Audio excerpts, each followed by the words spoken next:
The 1950s were a golden age for American car design, with sleek chrome accents, bold fins, and powerful engines dominating the roads. However, not every coupe from this decade was a triumph of engineering or style. In an era that celebrated innovation and prosperity, these 8 coupes stood out for all the wrong reasons. Whether due to poor performance, awkward styling, or rushed production, these models fell short of the high standards set by their peers. Dear viewer, don't forget to subscribe to the channel. Thanks for your support. Number 8, 1958 Edsel Ranger Coupe, a car that has become synonymous with failure in the automotive industry. Designed by Ford as a mid-range offering positioned between the Ford and Mercury brands, the Edsel lineup was intended to bridge a gap in the market. However, instead of a commercial success, the Ranger Coupe became emblematic of poor design choices, misplaced marketing strategies, and technological mediocrity. Ford introduced the Edsel division in 1958 with the ambitious goal of capturing a slice of the burgeoning mid-priced market. The Edsel Ranger was one of the lineup's entry-level models, aimed at appealing to families who wanted more than a basic Ford, but couldn't justify the cost of a Mercury or Lincoln. The Ranger Coupe in particular was meant to be stylish, youthful, and competitive in its class. Unfortunately, a combination of questionable design decisions and lackluster engineering meant the car fell far short of expectations. The Edsel Ranger Coupe is perhaps best remembered for its most controversial feature, the horse collar grille. Ford intended this design to be a bold statement, but consumers found it awkward and unattractive. Some even compared it to a toilet seat, which didn't help its public image. Rather than inspiring confidence or evoking prestige, the grille became a symbol of excess and poor taste, making the Edsel a laughingstock. In an era where aesthetics heavily influenced purchasing decisions, the grille alone alienated potential buyers. Despite being marketed as an affordable mid-range car, the Edsel Ranger Coupe was priced higher than comparable models from Ford and Chevrolet. This created confusion and resentment among budget-conscious buyers. For its price, the Ranger Coupe offered no groundbreaking features, leaving buyers questioning why they should pay more for an Edsel instead of sticking with proven brands like Ford or Mercury. The car's pricing strategy contradicted its purpose as a mid-priced alternative, further damaging its appeal. The Ranger Coupe used mechanical components shared with other Ford models, such as the Ford-O-Matic transmission and a standard V8 engine. While reliable, these features were not innovative and failed to differentiate the Edsel from its competitors. Teletouch transmission issues. One supposed innovation, the Teletouch push-button transmission, was problematic. Mounted in the center of the steering wheel, it confused drivers and sometimes malfunctioned, adding to the car's reputation for being overcomplicated. Buyers expecting cutting-edge technology were left underwhelmed by its mechanical offerings. Ford's marketing campaign for the Edsel was one of the largest in history, building immense hype for a car that couldn't live up to expectations. The disconnect between the hype and reality left consumers feeling disappointed and misled. The Edsel's target demographic was poorly defined, leading to a product that didn't resonate with any specific group of buyers. The lack of a clear identity made it difficult for the Ranger Coupe to find a place in an increasingly competitive market. The Edsel division was discontinued in late 1959, less than 2 years after its debut. The Ranger Coupe, along with its siblings, became symbols of corporate overreach and poor planning. Ford reportedly lost over $250 million, equivalent to billions today, on the Edsel project, making it one of the biggest financial failures in automotive history. While the Ranger Coupe was a commercial failure, it remains a valuable case study for the automotive industry. Boldness in design must balance innovation with consumer appeal. The Edsel's grille failed this test spectacularly. Misjudging the target audience and pricing strategy can doom even a well-intentioned product. Overpromising and under-delivering can irreparably damage a brand's reputation. The 1958 Edsel Ranger Coupe is more than just a poorly received car. It is a lesson in how not to launch a product. Its controversial styling, uninspired engineering, and mismatched pricing alienated buyers and damaged Ford's reputation in the process. While it has gained a cult following among collectors today, It remains a cautionary tale of corporate miscalculation and the risks of ignoring consumer preferences. Number 7, 1951, Kaiser Special Coupe, a car that reflects the challenges faced by smaller automotive manufacturers trying to compete against industry giants. While Kaiser Frazer Corporation made a valiant effort to stand out with innovative design, the Special Coupe fell victim to quality control issues, outdated mechanics, and an uninspiring driving experience. After World War II, Kaiser Frazer emerged as a significant player in the automotive industry, aiming to capitalize on the pent-up demand for new cars. The company built a reputation for stylish, forward-looking designs. By 1951, however, competition had intensified, and Kaiser struggled to maintain its edge. The Kaiser Special Coupe was an entry-level offering meant to attract middle-class buyers. While its design drew some initial interest, the car's execution failed to live up to expectations. The Special Coupe featured streamlined, aerodynamic styling that set it apart from the boxier designs of Ford and Chevrolet. Its long hood and simple lines gave it a contemporary appearance. Despite the eye-catching design, the car was plagued by quality control issues. Panels often didn't align properly, and interior materials were subpar compared to competitors. Kaiser's limited production resources meant that its ambitious designs often suffered in execution, leaving buyers dissatisfied. Unlike some of its competitors that embraced innovation, the Kaiser Special relied on a basic 226 cubic inch inline-six engine. While adequate for the time, it lacked the power and refinement buyers expected in the early 1950s. By 1951, V8 engines were becoming more common in American cars. The absence of this option made the Special feel outdated compared to rivals, like the Oldsmobile Rocket 88. The car's suspension and steering were serviceable, but far from exceptional. Critics noted that it lacked the road manners of even lower-priced offerings from Ford or Chevrolet. Without any standout mechanical features, the Special failed to differentiate itself in a competitive market. The inline-six engine produced a modest 115 horsepower, which was underwhelming for a car of its size. The engine was reliable but uninspiring, offering sluggish acceleration and limited top speed. In a market increasingly valuing performance, the Kaiser Special lagged behind. The uninspired driving experience left buyers wondering why they should choose the Kaiser over more established brands. The Special was priced higher than comparable models from Ford and Chevrolet, despite offering fewer features and inferior performance. Kaiser Frazer's limited dealership network made it harder for customers to access and service their cars, further reducing its appeal.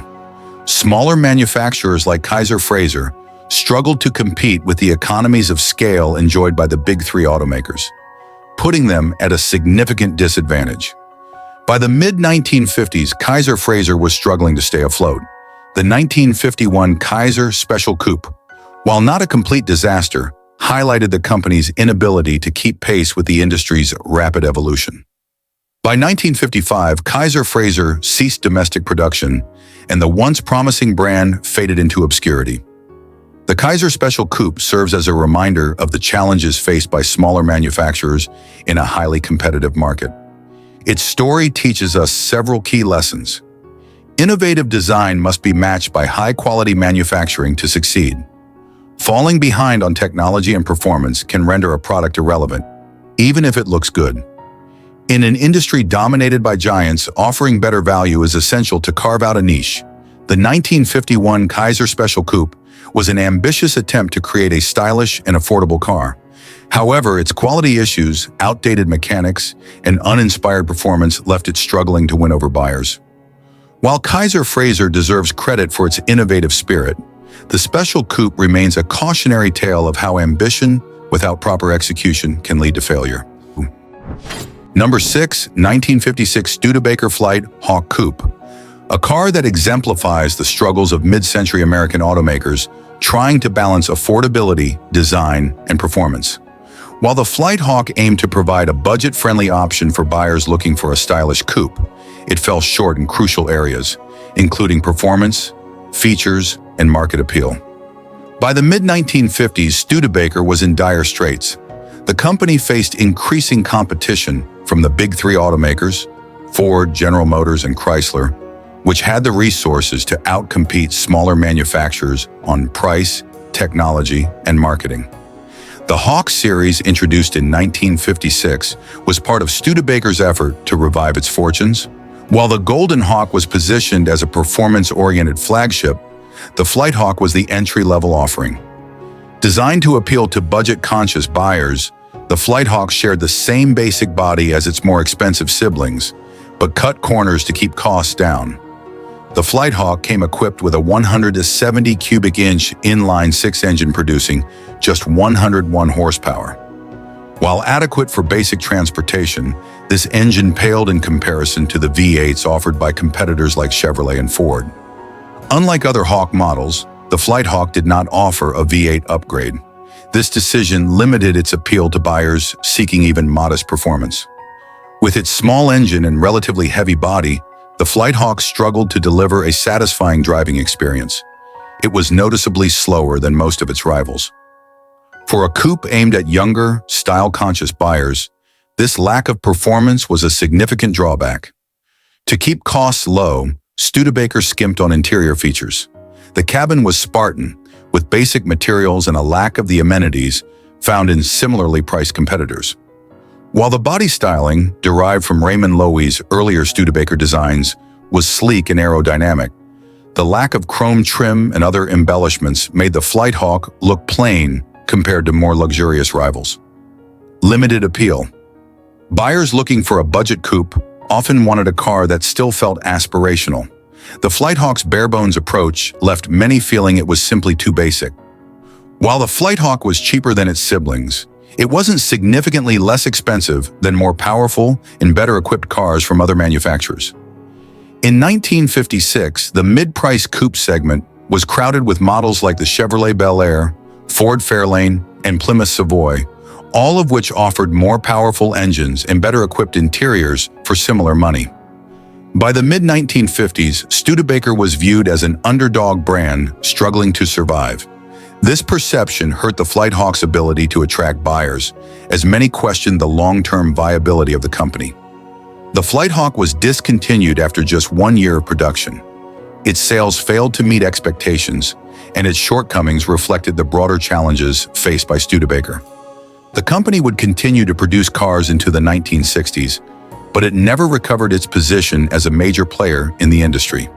Even buyers shopping for affordable cars expect a balance of style, performance, and features. Stripping a car down to the bare essentials often backfires. The Flight Hawk occupied an awkward position in the market, offering neither the luxury of its siblings nor the affordability and reliability of its competitors. In the mid-1950s, the American market was increasingly enamored with powerful engines and sporty performance. The Flight Hawk's weak inline six made it feel outdated. The 1956 Studebaker Flight Hawk Coupe was an earnest attempt to provide a stylish yet affordable option for buyers. Unfortunately, its weak engine, sparse features, and lack of market appeal left it struggling to compete.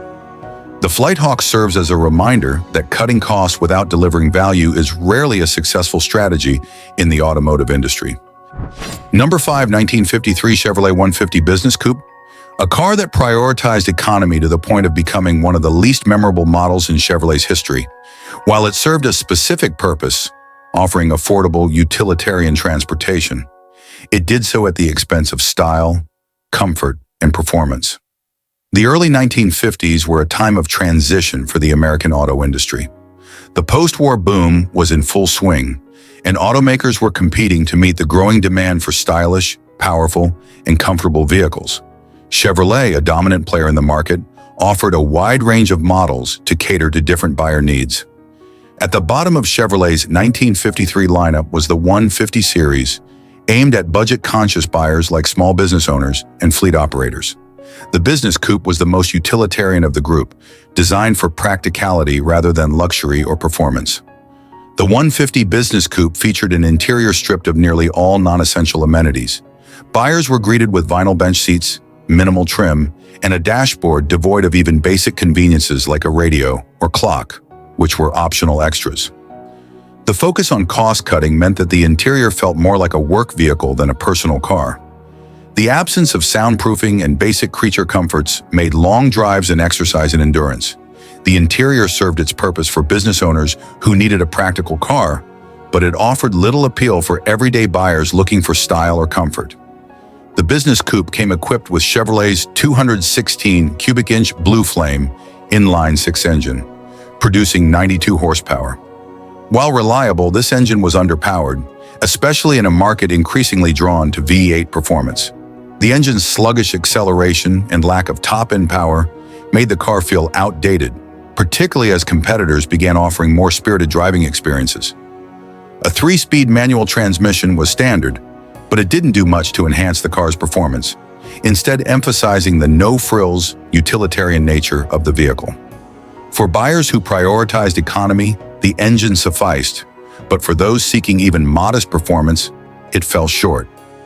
The 150 series was a stark contrast to Chevrolet's more upscale models. The Business Coupe's design was boxy and plain, with little chrome trim or ornamentation to add visual interest. Its utilitarian looks made it more appealing for fleets and small businesses than for individual buyers. It lacked the flair of models like the Bel Air or even the mid-level 210. While it shared the same platform as other Chevrolet cars, the 150 Business Coupe lacked any defining visual features to set it apart, making it easy to overlook in the showroom. The 1953 Chevrolet 150 Business Coupe appealed to a narrow market segment. Fleet operators and businesses looking for economical vehicles appreciated its low cost and simplicity, but everyday buyers gravitated toward more stylish and comfortable alternatives. Ford's equivalent offered similar practicality, but with slightly more modern styling and comparable performance. Plymouth's entry-level models often boasted a more polished design, making them more appealing for buyers looking for a balance between economy and aesthetics. The 150 Business Coupe's utilitarian focus left it overshadowed by competitors that managed to combine practicality with a touch of flair. The 1953 Chevrolet 150 Business Coupe serves as a case study in the limits of cost-cutting. While it succeeded in providing an affordable, no-nonsense vehicle, it failed to deliver the appeal needed to make it a memorable part of Chevrolet's lineup. While practicality matters, cars still need to resonate with buyers emotionally, whether through styling, performance, or features. By focusing so heavily on fleet buyers and business owners, Chevrolet limited the car's broader market appeal. The early 1950s saw significant advancements in automotive technology and design, and the 150 Business Coupe's conservative approach left it feeling behind the times. The 1953 Chevrolet 150 Business Coupe had its place in Chevrolet's lineup as an affordable and practical option for businesses.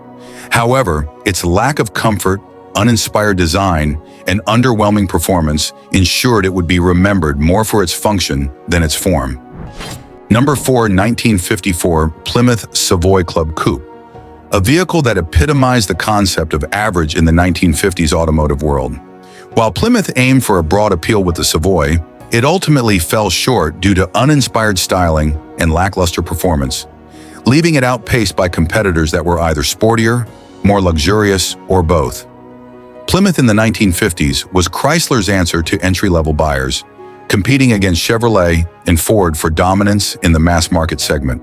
The Savoy was positioned as a mid-tier offering, slotting between the budget Plaza and the higher-end Belvedere. The Club Coupe variant of the Savoy was meant to offer practical transportation with a touch of style and comfort. However, it became a classic example of a car that failed to excel in any particular area. While Plymouth's rivals were experimenting with bold tail fins, intricate grills, and chrome-laden bodies, the 1954 Savoy featured a boxy, utilitarian design that looked outdated even for its time. The Savoy lacked the visual flair that made cars like the Chevrolet Bel Air and Ford Crestline stand out. Its grille, side trim, and proportions were bland and unremarkable. Corporate conservatism. Plymouth seemed hesitant to take risk with the Savoy's styling, resulting in a car that blended into traffic rather than turning heads. The Savoy was powered by a 217.8 cubic inch flathead, inline-six engine producing 97 horsepower. While reliable, it was underpowered, particularly as competitors began offering more potent and modern overhead valve V8s. Unlike some rivals, Plymouth didn't offer a high-performance version of the Savoy Club Coupe. This lack of options limited its appeal to buyers looking for something sporty or exciting.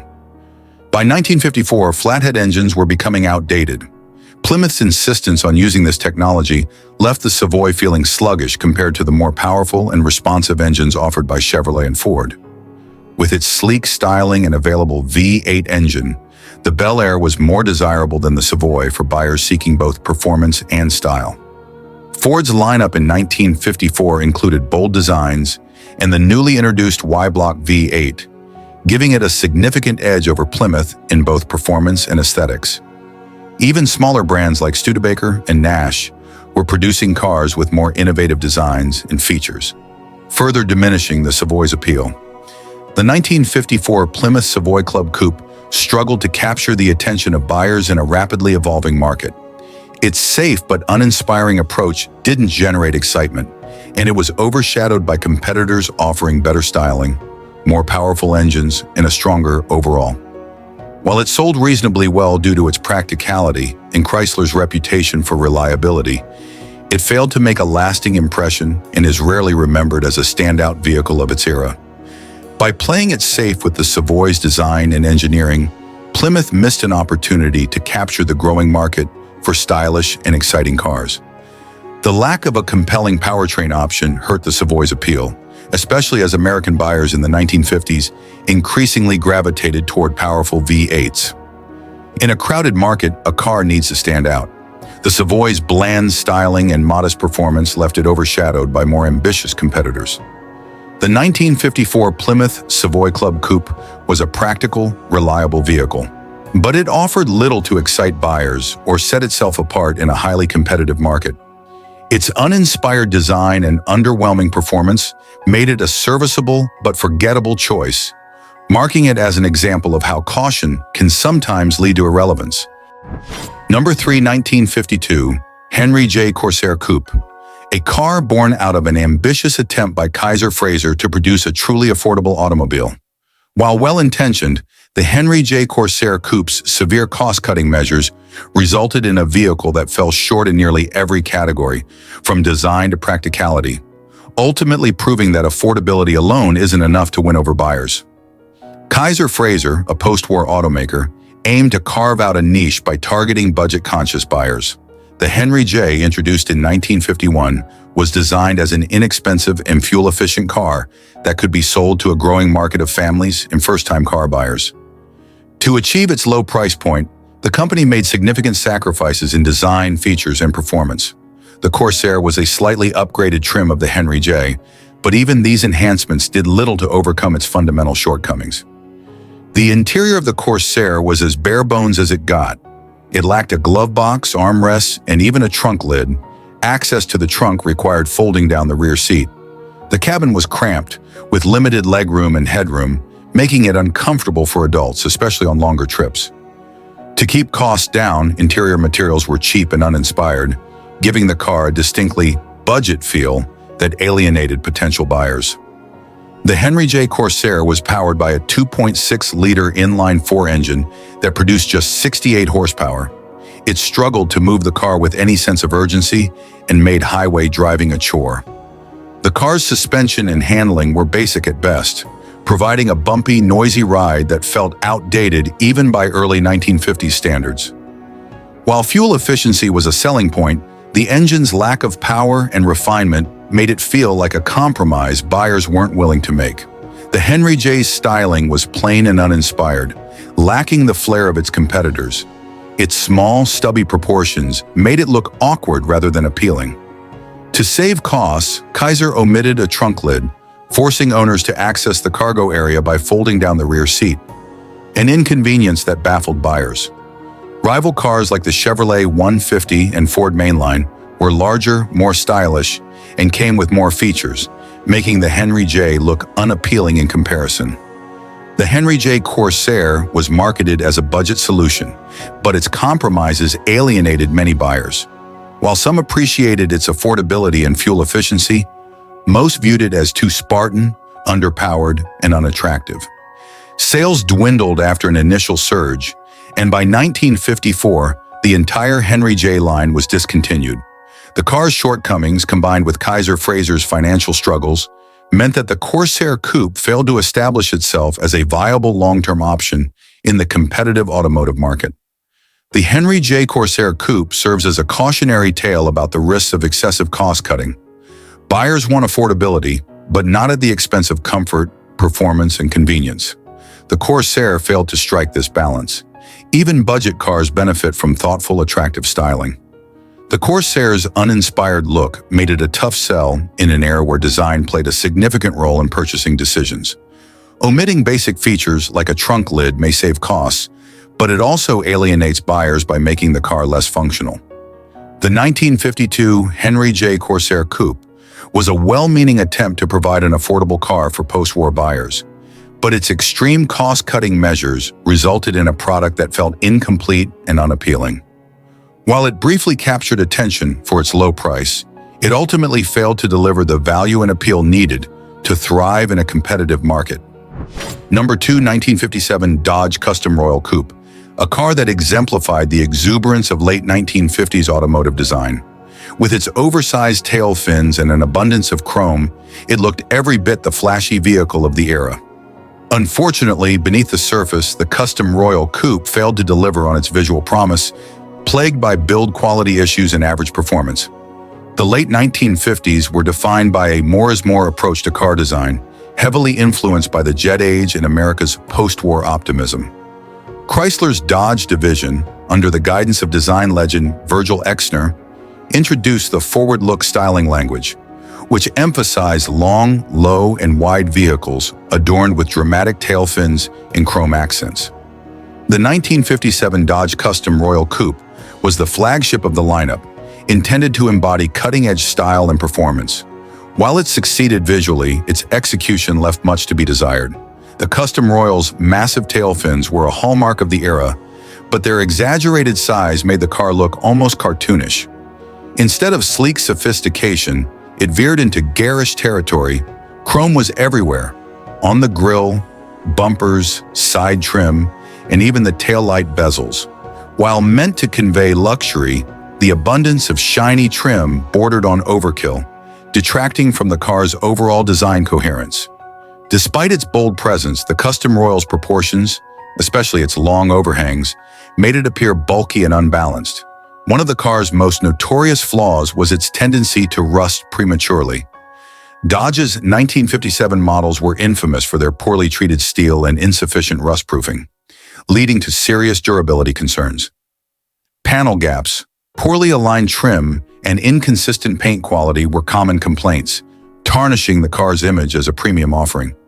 Many Custom Royals didn't age well, with components like suspension parts and electrical systems prone to failure after just a few years. The Custom Royal was available with Dodge's Super Red Ram V8, which offered decent power. However, it wasn't enough to make the car feel sporty or particularly dynamic, especially given its size and weight. With its soft suspension and heavy body, the Custom Royal handled more like a land barge than a precision machine. Cornering and braking were far from confidence-inspiring. As expected of a large V8-powered coupe from this era, fuel economy was poor, further limiting its appeal to practical buyers. The 1957 Dodge Custom Royal Coupe initially drew attention for its bold looks, but its mechanical and build quality issues quickly soured public opinion. While it sold reasonably well due to the allure of its design, word of mouth about its shortcomings hurt Dodge's reputation. The car's unreliability and tendency to rust became well known, leading many buyers to turn to competitors like Chevrolet or Ford, which offered vehicles that were better built and more dependable. The Custom Royal Coupe serves as a reminder of the pitfalls of prioritizing style over substance. While bold styling can grab attention, buyers eventually demand durability and performance to match the visuals.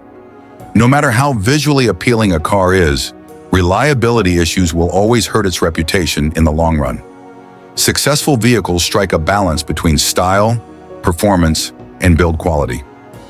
The Custom Royal failed to achieve this equilibrium, leaving it overshadowed by rivals.